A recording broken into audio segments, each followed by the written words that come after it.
السلام علیکم۔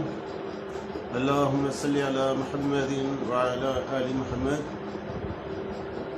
ناظرین کرام، میں ہوں ڈاکٹر آفتاب رانجھا اور آپ دیکھ رہے ہیں پاکستان آن لائن۔ ہماری آج کی گفتگو کا موضوع کرونا وائرس ہے۔ کیا یہ واقعی اسلام کے خلاف ایک سازش ہے، مسلمانوں کے خلاف ایک سازش ہے؟ جیسا کہ شروع میں کہا گیا ہے، جیسا کہ عام بہت سارے لوگوں کا یہ موقف ہے کہ یہ عالمی سازش ہے جو مسلمانوں اور اسلام کے خلاف کھیلی جا رہی ہے۔ آج ہماری گفتگو کا موضوع یہی ہے۔ چین کے شہر ووہان سے شروع ہونے والی یہ بلا، جس میں آج تک سینکڑوں لوگ اپنی جان سے ہاتھ دھو بیٹھے ہیں، جس میں امریکہ اور یورپ کے ترقی یافتہ ممالک بھی شامل ہیں، اور غیر ترقی یافتہ ممالک جس میں پاکستان، ہندوستان، بنگلہ دیش اور بہت سارے افریقن ملک بھی شامل ہیں، وہ اس کی زد میں آ چکے ہیں۔ جب یہ وبا چائنا کے شہر ووہان میں شروع ہوئی تو عام لوگوں کا خیال تھا کہ یہ امریکہ کی چین کے خلاف ایک سازش ہے، بایولوجیکل اٹیک ہے، کیونکہ چین عالمی طاقت بننے جا رہا تھا، عالمی اقتصادی طاقت، اور اسے کوئی چیز روکنے کے لیے موجود نہیں تھی۔ American economy was sagging, there was recession in Europe. تو اس وقت، اس لمحے یہ وبا شروع ہوئی ایک شہر میں، جو پھیلتی، جو چلتی، جو ٹریول کرتی پوری دنیا میں چھا چکی ہے۔ تو کیا یہ مسلمانوں کے خلاف واقعی ایک سازش ہے، یا یہ چین کے خلاف، اس کی اقتصادی ترقی کے خلاف ایک سازش ہے، یا کسی یورپین لیبارٹری میں جیسے کہ الزام لگایا جاتا ہے کہ یہ وائرس امریکہ کی کسی لیبارٹری میں تیار کیا گیا یا اسرائیل میں تیار کیا گیا؟ تو سوال یہ پیدا ہوتا ہے کہ اس وقت امریکن بھی جان سے ہاتھ دھو رہے ہیں، اسرائیلی بھی جان سے ہاتھ دھو رہے ہیں، برطانوی بھی جان سے ہاتھ دھو رہے ہیں، اسپینش بھی جا رہے ہیں، مر رہے ہیں، اور اٹالین بھی مر رہے ہیں۔ G8 کے سارے ہی ملک اس سے متاثر ہیں، اور اللہ کا کرم ہے کہ پاکستان اس سٹیج پر ابھی تک نہیں پہنچا، اور اللہ تعالیٰ اس قوم، اس ملک پر رحم فرمائے۔ تو ہمیں اس وقت کس چیز کی ضرورت ہے؟ ہمیں احتیاط کی ضرورت ہے، ہمیں اپنے آپ کو بچانے کی ضرورت ہے۔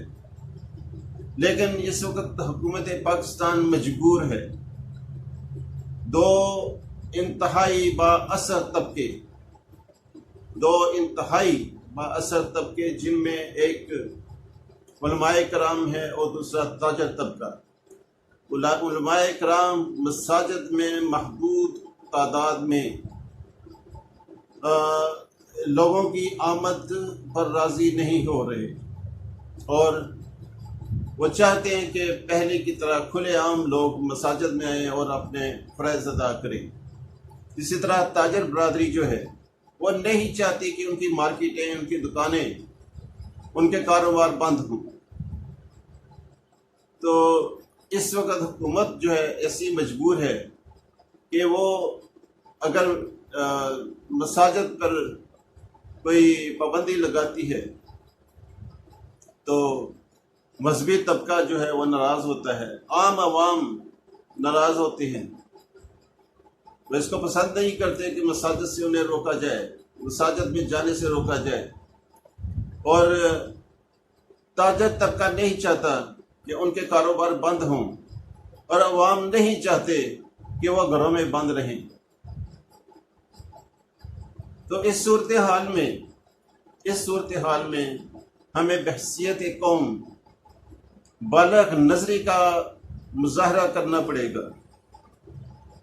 آپ مارکیٹیں بھی کھول لیں، آپ مساجد میں بھی جائیں، لیکن احتیاط کا دامن ہاتھ سے نہ چھوڑیں۔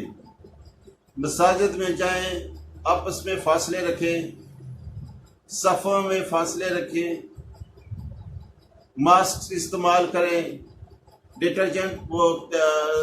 سینیٹائزر استعمال کریں، ڈٹرجنٹ سے مساجد کو دھوئیں، اور مارکیٹوں میں بھی یہ عوام کا کام ہے کہ وہ خریداری کرتے ہوئے دوسرے خریداروں سے فاصلہ رکھیں، اور دکانداروں کا بھی کام ہے کہ وہ بھیڑ جمع نہ ہونے دیں۔ تو اس وقت ہم کچھ نہیں کہہ سکتے، سچویشن بڑی کنفیوزنگ ہے کہ عالمی سازش کس نہج پر ہے، کہ اسلام کے خلاف سازش ہے، اکانومی کے خلاف سازش ہے، نئے ورلڈ آرڈر کی کوئی پلاننگ ہے، یا پھر یہ ایک گہری سازش ہے، جیسا کہ لوگ کہہ رہے ہیں کہ ویکسین بیچنے کے لیے ایک گراؤنڈ پریپیئر کی جا رہی ہے۔ تو میری اپنے ناظرین سے یہی درخواست ہے کہ اگلے 2-3 ہفتے بہت اہم ہیں، کیونکہ یہ بھی انکیوبیشن پیریڈ کا ٹائم ہے، تو اس میں احتیاط کریں، اپنے گھروں میں رہیں، زیادہ سے زیادہ گھروں میں رہیں، اور سوشل ڈسٹینس رکھیں، ملنے جلنے سے پرہیز کریں، پکنک منانے سے پرہیز کریں، پارٹیاں کرنے سے پرہیز کریں، ضیافتیں کرنے سے پرہیز کریں۔ یہ سازش ہے یا سازش نہیں ہے، اس کا فیصلہ آنے والا وقت کرے گا۔ اب اجازت دیجیے ڈاکٹر آفتاب رانجھا کو ایک نئی ویڈیو کے ساتھ آپ کی خدمت میں حاضر ہوں گا۔ تب تک کے لیے خدا حافظ۔